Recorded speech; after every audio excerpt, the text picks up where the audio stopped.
بسم اللہ الرحمن الرحیم۔ سالگرہ منانی جائز ہے یا جائز نہیں ہے؟ تو یہ ہے کہ سالگرہ خود عمل جو ہے وہ مباح ہے، یعنی جائز عمل ہے، نہ تو یہ واجب ہے اور نہ یہ حرام ہے، بلکہ اس کے اندر کچھ ایسے پہلو ہیں کہ جن کا کرنا بہت بڑا ثواب ہے۔ مثلا مومن کے دل کو خوش کرنا بہت بڑا اجر ہے۔ پروردگار نے کہا کہ اس کا اجر اتنا ہے کہ انسان شمار نہیں کر سکتا۔ اور جب آپ کسی بچے کے لیے گفٹ لے کر جاتے ہیں، اس کے والدین کو خوش کرتے ہیں، تو یہ بہت بڑا ثواب ہے۔ اور دوسرا صلہ رحمی ہے کہ اس میں اپنے رشتہ داروں کو کھانے پر آپ دعوت کرتے ہیں، سارے رشتہ دار آ کر اکٹھا ہو کر کھانا کھاتے ہیں، تو پروردگار کی اس پر رحمتیں نازل ہوتی ہیں۔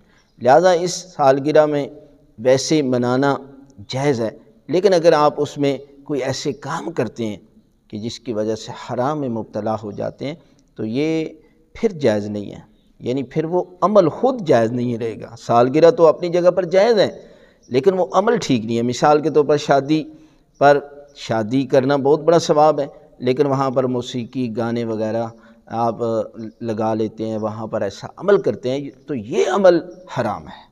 اس لیے سالگرہ منانا خود جائز ہے، لیکن اس پر ایسے کام نہیں کرنے چاہیے کہ جس کی وجہ سے انسان جو ہے وہ گناہ میں مبتلا ہو جائے۔